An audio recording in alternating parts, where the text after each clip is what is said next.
آئی تھی، آبشاروں کے جھرنے بھی نہیں بنے تھے، ابھی کھیت بھی نہیں لہلائے تھے، ابھی گلستان بھی وجود میں نہیں آئے تھے، ابھی جنت بھی نہیں بنی تھی، ابھی سورج کی جوانی بھی نہیں، چاند کی درخشانی بھی نہیں، ستاروں کی تابانی بھی نہیں، سب سے پہلے اللہ نے محمد کا چہرہ بنایا صلی اللہ علیہ وسلم، اور فرمایا پھر اسی چہرے سے روشنی لے کر اللہ نے سورج کو چمکا دیا، رحمت عالم کے ماتھے کی جبین کی طلعت سے اللہ نے چاند کو چمکا دیا، محبوب کے دندان اقدس کی چمک سے ستاروں کو جھلملا دیا، محبوب کھڑے ہوئے اللہ نے آسمانوں کو بلند فرما دیا، محبوب بیٹھ گئے بلکہ محبوب سجدے میں گئے تو زمین کو پرسکون بنا دیا، محبوب کے پسینے سے، محبوب کے پسینے کے تعطر سے اللہ نے گلاب کو پھولوں کا بادشاہ بنا دیا۔ اور پھر میں عرض کرتا ہوں کہ یہ جو شہد میں مٹھاس ہے یہ چینی سے نہیں ہے، یہ فارمولے سے نہیں ہے، یہ شہد کی مکھی کا بھی کمال نہیں ہے، مجھے تو یوں لگتا ہے محبوب کے لعاب دہن سے شیرینی لے کر اللہ نے شہد کو میٹھا بنایا صلی اللہ علیہ وسلم۔ عظمت تو اس قدر، عظمت تو اس قدر ہے عزیز دوستو کہ خود رب نے اس کے حسن پر قسمیں کھائی، سبحان اللہ، حالانکہ اللہ کو قسم کھانے کی ضرورت ہے، وَمَنْ أَصْدَقُ مِنَ اللَّهِ قِيلًا، لیکن کیا کریں ہم جو نہیں مانتے، ہم نے جو اپنے آئیڈیل بدل لیے، ہم نے جو اپنے محبوب بدل لیے، نہ ہمیں اپنے نبی کا چہرہ پسند ہے، نہ ان کا لباس پسند ہے، نہ ان کا سونا پسند ہے، نہ جاگنا پسند ہے، کیا کروں؟ رب نے تمہیں منوانے کے لیے قسمیں کھائی، فرمایا وَالتِّينِ وَالزَّيْتُونِ وَطُورِ سِينِينَ وَهَٰذَا الْبَلَدِ الْأَمِينِ، مجھے انجیل کی قسم، زیتون کی قسم، طور سینین کی قسم، شہر مکہ امین کی قسم۔ کون سا شہر؟ نیو یارک، پیرس، برمنگھم، تڑپتے تو ہم انہی جگہوں پہ جانے کے لیے، کوئی شوق ہے آپ کو بھی مکہ جانے کا؟ ذرا دکھاؤ ہاتھ اٹھا کے کسی کو، ایک ہی ہاتھ اٹھا۔ میں اکثر جگہوں پہ سناتا ہوں چیزیں کبابات میں، ایک پروگرام کے دوران واقعہ آیا، میں نے ساتھیوں سے پوچھا آپ میں سے کسی کی شادی ہوگی؟ بہت سارے ساتھیوں نے ہاتھ کھڑے کیے، ادھر کونے میں ایک ساتھی کرسی پہ بیٹھا ہوا تھا، نوجوان کھڑے ہو کر دونوں ہاتھوں سے میں نے کہا تم تو کہا کہ رستو ہم سے ایک نہیں مجھے خیر سے تم جوانی میں دو بیویاں لے کے پھر رہے ہو، کہنے لگا حضرت دو کہاں کہ تو ایک بھی شادی تو پھر اللہ کے بندے دونوں ہاتھ کیوں اٹھاتے ہو؟ کہتا ہے جی شوق بہت اچھا، آپ میں سے کس کو شوق ہے مکہ چلے جانے؟ اصل میں حضرت صدیقی صاحب بات کچھ یوں ہے کہ جب ہم عمرے کا یا حج کا ارادہ کرتے ہیں تو نظر ادھر جانے کے بجائے کدھر جاتی ہے؟ ہم سوچتے ہیں نہ ریال ہے، نہ ڈالر ہے، نہ پاؤنڈ ہے، نہ پیسہ ہے، نہ روپیہ ہے، جائیں گی کیسے؟ اور میں عرض کر دوں آج آپ کو میرے عزیز دوست، رب کعبہ کی قسم، ہمارا ریال ہمیں عمرے پر نہیں لے کر جاتا، ہمارا مال ہمیں عمرے پر نہیں لے کر جاتا، اللہ کا کرم متوجہ ہو تو ہم عمرے کے لیے جاتے ہیں، ورنہ کروڑوں پتی ہیں، کروڑوں اربوں نہیں توفیق ہوتی بیت اللہ جانے کی، کیلکولیشن کرتے ہیں کہ اتنے کا ٹکٹ آ جائے گا، اتنے کا ویزا لگ جائے گا، اتنا کھانے پہ خرچ ہو جائے گا، اور اس کیلکولیشن میں کہیں یہ نہیں پلس کرتے کہ اللہ نے مجھ پر کتنا کرم کر کے اپنا رزق عطا فرمایا۔ مولانا روم رحمۃ اللہ علیہ نے حضرت چوٹی کا واقعہ ہے، اس کا کیا عادت ہے چوٹی کی؟ کبھی بھی ہے نا، تھوڑی تھوڑی بھول تو گیا اس رہتے لیکن باہر فرمایا بود مورے ہم سے داش کے در کا ورثت، بود مورے ہم سے داش کے در کا ورثت، دست بر پائے کبوتر زد و ناگا نصیب، ایک کبھی کے دل میں آرزو پیدا ہوئی کسی طرح مکہ پہنچ جاؤں، بیت اللہ کی دیوانی ہو کر چکر لگاؤں، اور پھر زندہ واپس نہ آؤں، کسی حاجی کے پاؤں کے نیچے آ کر شہید ہو جاؤں. لیکن کہنے لگی الہ العالمین چھوٹی سی کبیری ہوں, راستے میں ہزاروں میل کے صحرا ہے, موج زن سمندر ہے, متلاطم دریا ہے, سرو فلک پہاڑ ہے, گھنے جنگلات ہیں, کیسے پہنچ پاؤں گی؟ رب العالمین نے فرمایا کبیری تو چھوٹی ہے تو کیا ہوا, تیرا رب تو بہت بڑا ہے. میرا کام تھا دعا کرنا, میرا کام ہے عطا کرنا, تیرا کام تھا مانگ لینا, میرا کام ہے مان لینا. تو نے اپنا کام کر دیا, اب میں اپنا کام کر کے دکھاؤں گا. ایک کبوتر کی ڈیوٹی لگائی, اس کی کبوتر اڑتا ہوا آیا. ہم تعالیٰ نے فرمایا جاؤ میری کبیری کے پاس جاؤ, اس کے قریب بیٹھ جاؤ. جب وہ کبیری کے پاس آ کر بیٹھ گیا, ہم تعالیٰ نے فرمایا چوٹی بیٹھ جائے اس کے پاؤں پر, یہی تیرا جہاز بن کر اڑے گا. کیوں جی ریال کی ضرورت تھی؟ یہ نہیں, ذرا اونچا کہو تاکہ دل سے نکل جائے غیر اللہ سے ہونے کا یقین. ریال کی ضرورت نہیں, اور اونچا کہو نہیں. پاسپورٹ کی ضرورت نہیں, ویزے کی ضرورت نہیں, کسی انتظام کی ضرورت نہیں. رب العالمین نے فرمایا کبھی بیٹھ جائے اس کے پاؤں پر, یہی تیری فلائٹ بن کر اڑ جائے گا. وہ چیوٹی کبوتر کے پاؤں پر بیٹھ گئی, اور کبوتر کس کے حکم سے اڑنا شروع ہوا؟ اس کے حکم سے.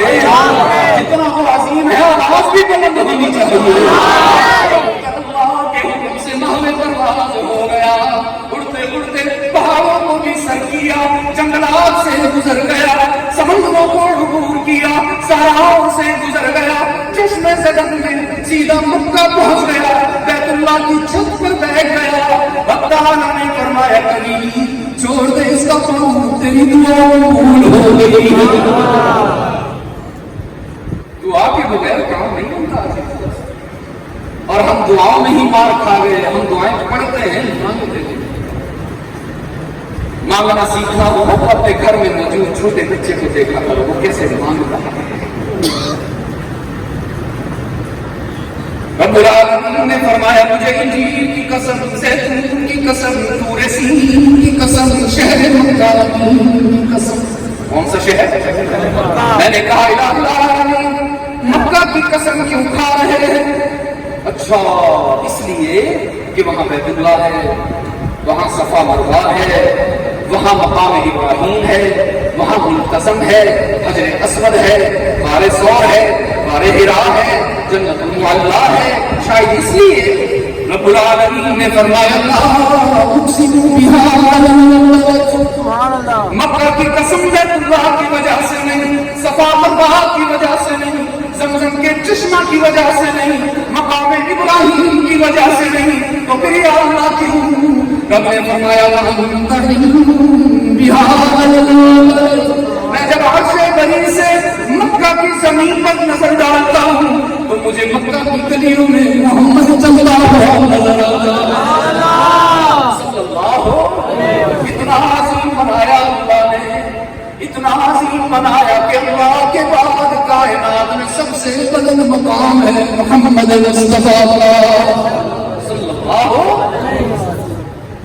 فرمایا سب سے لے کر پاؤں تک تنویر ہی تنویر ہے صلی اللہ علیہ وسلم. یہ سبق کا دلانا عزیز دوستو, بس یہی میری روح کی غذا ہے تمہاری بھی, یہی میری آخرت کی تعمیر ہے تمہاری بھی, یہی ہمارے ایمان کی تجدید ہے تمہاری بھی, اور اسی میں اللہ نے جنت رکھی ہوئی ہے ہم سب.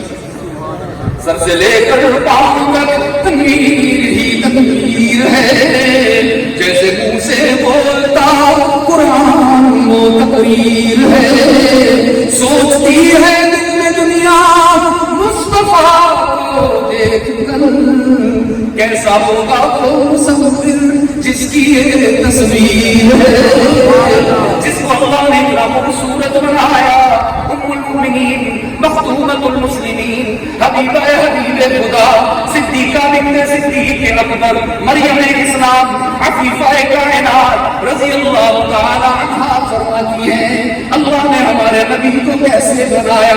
فرمایا رسول من البرکہ, صبرہ من الرحمہ, ورجلہ من الاستقامہ, ویدہ الإيمان ولسانه من الذكر وشفتاه من الحمد وعيناه من الحياء ووجهه من الرضا. فرماتی ہے اللہ نے میرے محبوب کے سر اقدس کو برکتوں کا استعارہ بنایا ہے.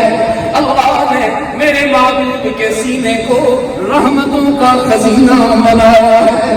دیکھو ناظرین دوستو، رب کعبہ کی قسم کھا کے کہتا ہوں، میرے لیے میری ماں نے اتنے آنسو نہیں بہا ہے، تم سب کے لیے تمہارے والدین نے اتنی فکر نہیں فرمائی جتنا ہم سب کو دیکھے بغیر ہم سب کے آقا، ہم سب کے راہبر، ہم سب کے رہنما محمد مصطفیٰ نے آنسو بہائے. راتیں تھک جاتی تھی، محمد کے آنسو ختم نہیں ہوتے. اماں فرماتی ہے ایک رات میرے نبی نے اتنا طویل سجدہ فرمایا کہ مجھے ڈر لگا کہ کہیں محمد انتقال نہ فرما دے. میں گھبرا گئی کہ سجدے سے سر اٹھاتے ہی نہیں، تو میں نے ان کی ایڑی پر ہاتھ لگایا. ایڑی کی گرمی سے مجھے پتا چلا کہ ابھی محبوب حیات ہے تو میری جان جا آئی. میں نے اپنا سر ان کے سجدے کی جگہ کے قریب کیا تو وہاں سے آواز آئی تھی اللہم اغفر لأمتی. کس کو بھلائے بیٹھے ہو؟ کوئی دشمن ہو تو بھولنا بنتا ہے. ایک اور حدیث نے فرمایا، سیدہ عائشہ فرماتی ہے قال رسول اللہ صلی اللہ علیہ وسلم بآیت من القرآن کل لیلہ. یوں تو ہر رات میرے نبی کبھی سجدے میں نظر آتے، کبھی قیام میں نظر آتے، کبھی رکوع میں نظر آتے، کبھی سجود میں، کبھی دعا میں. لیکن فرماتی ہے ایک رات بڑی عجیب ادا میرے سامنے آئی. میں نے دیکھا رحمت عالم نے نماز کی نیت والی محمد نے قرآن پڑھنا شروع کیا، رات نے گزرنا شروع کیا. رات نے سوچا آج محمد کو ہراؤں، اندھیروں نے سوچا آج محمد کو تھکائیں گے. لیکن سیدہ فرماتی ہے رات بھی ہار گئی، اندھیرا بھی ہار گیا اور میرا محمد جیت گیا. اور حضرت ساری رات میرے آقا نے 6 سپاروں کی تلاوت نہیں، سورہ بقرہ نہیں پڑھی، آل عمران نہیں پڑھی، یاسین کی تلاوت نہیں فرمائی. اما عائشہ فرماتی ہے ساری رات میرے نبی کی زبان پر بس ایک ہی آیت چلتی رہی. اتنا لمبا قیام، اتنا طویل قیام. فرماتی ہے حتی تورمت قدما، میرے محبوب کی ایڑیاں متورم ہو گئی، میرے محبوب کی پنڈلیاں سوج گئی اور آنکھوں سے آنسو ایسے برس رہے جیسے ساون کی بارش کی جھڑی لگی ہوئی ہو. داڑھی مبارک کے بال بھی گیلے ہو گئے، سینے کا گریبان، کرتے کا گریبان بھی تر بتر ہو گیا. اور ساری رات میرے آقا نے بس ایک ہی آیت پڑھی ہے. فرمایا فَإِنَّهُمْ عِبَادُكَ وَإِن تَغْفِرْ لَهُمْ فَإِنَّكَ أَنْتَ الْعَزِيزُ الْحَكِيمُ.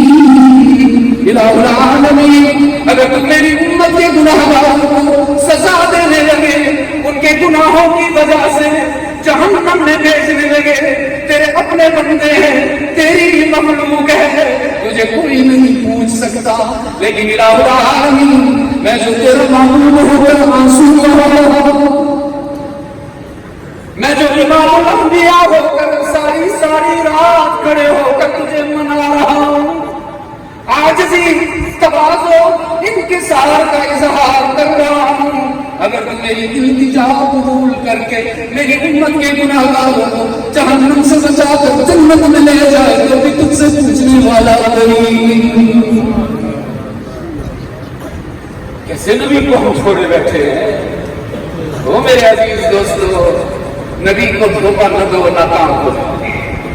صرف جلوس نکال کر، ناچ گانے کر کے، صرف نعرے لگا کے بات نہیں بنے گی. اگر ایسا کرنا ہوتا تو پھر حسین کو سر کٹانے کی کیا ضرورت تھی؟ ہم ان سے بڑے نعوذ باللہ متقی ہوں گے. مجھے بخاری کی روایت یاد آ گئی عزیز دوستو. رحمت عالم نے فرمایا صحابہ غور سے سنو، آج تمہیں ایسی بات بتانے لگا ہوں جو آج تک نہیں بتائی. صحابہ نے اس کے اللہ کے محبوب ارشاد فرمائیے، فرمایا ان لکل نبی دعوۃ قد دعا بها فاستجیب. اللہ نے اپنے ہر نبی کو ایک اسپیشل دعا، ایک اسپیشل بولے نا تھک گئے ہیں نہیں، ایک اسپیشل دعا بھی تھی. جیسے ہی نبی کو دعا کرتے تھے اللہ قبول فرماتا، دیر نہیں ہوتی تھی. اور عجیب بات بتائی، آپ صلی اللہ علیہ وسلم نے فرمایا قد دعا بها فاستجیب.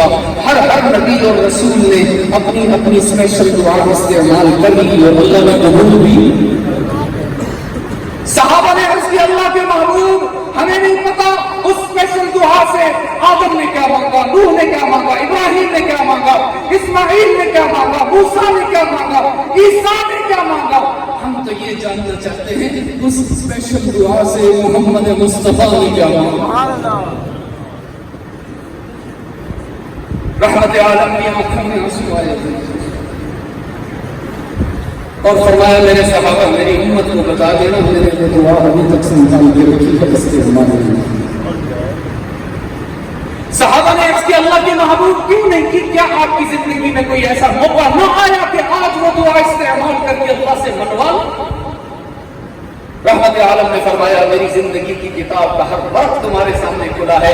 کیا تم بھول گئے جب میرے بلال کو تپتی ہوئی ریت پر لٹایا جاتا تھا، جب میری سمیہ کو مکہ کے چوک پر 2 ٹکڑے کر دیا گیا تھا، جب احد کے میدان میں میرے چچا حمزہ کی لاش کے 11 ٹکڑے کر دیے گئے تھے، جب میری 2 معصوم بیٹیوں کو طلاق دے دی گئی تھی، اور جب میرا چھوٹا بیٹا ابراہیم اس دنیا کو چھوڑ کر چلا گیا تھا، کتنا میرے دل میں آیا تھا کہ آج وہ اسپیشل دعا استعمال کر لوں. تو صحابہ نے اس کے اللہ کے محبوب کہاں گئی وہ دعا؟ اور میں سنبھال کے عرض کیا کب استعمال کریں گے؟ لیا کے روشن ضمیروں خدا کے لیے اس ایک جملے کو اپنے دل کی تختی پر لکھنا. رحمت عالم نے فرمایا فجعلت دعوتی شفاعۃ لامتی یوم القیامہ. میں نے وہ دعا سنبھال کے رکھی ہے جب حشر کا دن ہوگا اور میرے کسی گناہگار امتی کو جہنم کی طرف لے جایا جا رہا ہوگا، اس روز محمد ہاتھ جوڑ کے کھڑا ہوگا اور عرض کرے گا الہ العالمین تیری دی ہوئی دعا، تیرا دیا ہوا تحفہ میں نے دنیا میں اپنی کسی ذاتی ضرورت کے لیے استعمال نہیں کیا، آج کرنا چاہتا ہوں میری ساری امت کو جہنم سے بچا کر جنت میں. اس لیے میں عرض کرتا ہوں کسی اور سے بے وفائی کرنا پڑے تو کر لینا، اپنے محبوب سے بے وفائی کرنا.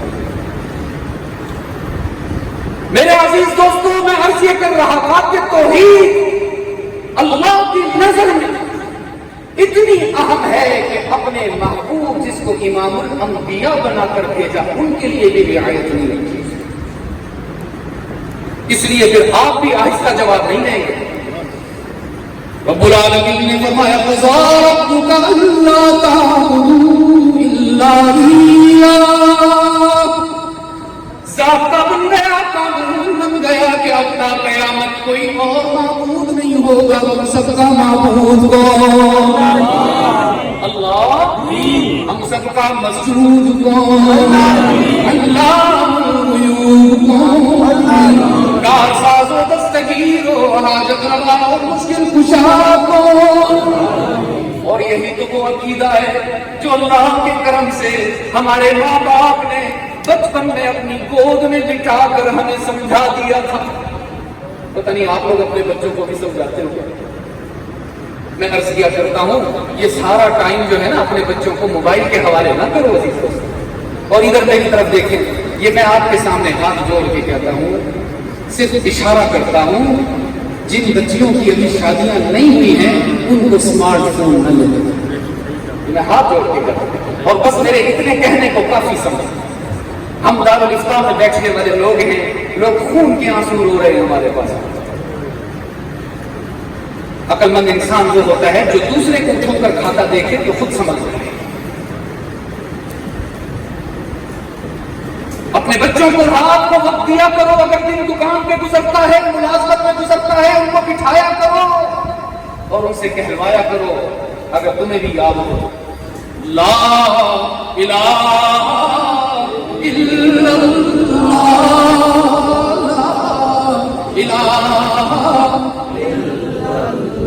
ابھی بھی گھبرا رہے ہیں، شرما رہے ہیں، اسے ادھر ادھر بھی دیکھ رہے ہیں، کیا کہنا پڑے، بے قرار ہو کر کہیے۔ رحمت عالم نے فرمایا فجددوا ایمانکم، صحابہ ایمان کو تازہ کرتے رہا کرو، ریفریش کرتے رہا کرو، تجدید کرتے رہا کرو۔ صحابہ نے عرض کیا کیف نجدد ایماننا یا رسول اللہ، اللہ کے محبوب کیسے ایمان کو تازہ کریں، طریقہ بھی تو بتائیے نا، سلیقہ بھی تو سمجھائیے نا، فارمولہ بھی تو بتائیے نا۔ رحمت عالم نے فرمایا اکثروا من قولی لا الہ الا اللہ، اٹھتے بیٹھتے کہا کرو، چلتے پھرتے کہا کرو، سوتے جاگتے کہا کرو، بے شمار کہا کرو، اور تسبیح پر گننے کے بجائے لا تعداد کہا کرو۔ کیا لا الہ الا اللہ، لا الہ الا اللہ، لا الہ الا اللہ۔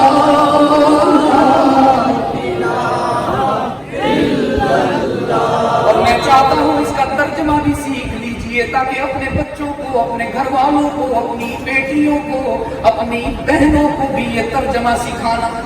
یاد رکھیں گے تیرے سوا معبود حقیقی کوئی نہیں، کوئی نہیں۔ یہی ہے آپ کا ایمان، یہی ہے عقیدہ، اللہ کے سوا کوئی معبود ہے نہیں۔ ذرا آہستہ کہا ہے آپ نے، اسی لیے کبھی ٹرانسجینڈر کا بل آ جاتا ہے، ان کو پتہ چل گیا نا میرا ایمان ان کا ہلکا پھلکا چل رہا ہے۔ کبھی وہ کم وقت سلمان رشدی کتابیں لکھ دیتا ہے، کبھی ملعونہ تسلیمہ نسرین کتابیں لکھ دیتی ہے۔ آپ اپنے ایمان کو تازہ کر کے دکھاتے ہی نہیں نا، چھپے چھپے جواب دے رہے ہو آج۔ ایمان یہی ہے اللہ کے سوا کوئی معبود ہے، اللہ کے سوا کوئی مسجود ہے۔ پھر یہ جو کوئی نہیں کوئی نہیں ہے، آپ نے میرے ساتھ مل کر کہنا ہے، 2 دفعہ کہنا ہے یا کس زبان ہو کر کہنا ہے؟ اتنا اونچا کہیے، کہاں تک چلی جائے آواز؟ سدرۃ المنتہا، میں کہنا ہے جڑا کلمہ چو کے ادھر تک ہی چلی جانے کری۔ تیرے سوا معبود حقیقی مولانا بھی خوش نہیں ہوئے آپ کے دعا سے، یقین فرمائیں۔ اور اونچا کہنا ہے، 2 دفعہ کہنا ہے۔ بچے دیکھ رہے ہیں کہ آواز ساؤنڈ سسٹم کی اونچی ہے یا ابا جان، چچا جان، بھائی جان کی اونچی ہے۔ تیرے سوا معبود حقیقی کوئی نہیں، اور تیرے سوا مسجود حقیقی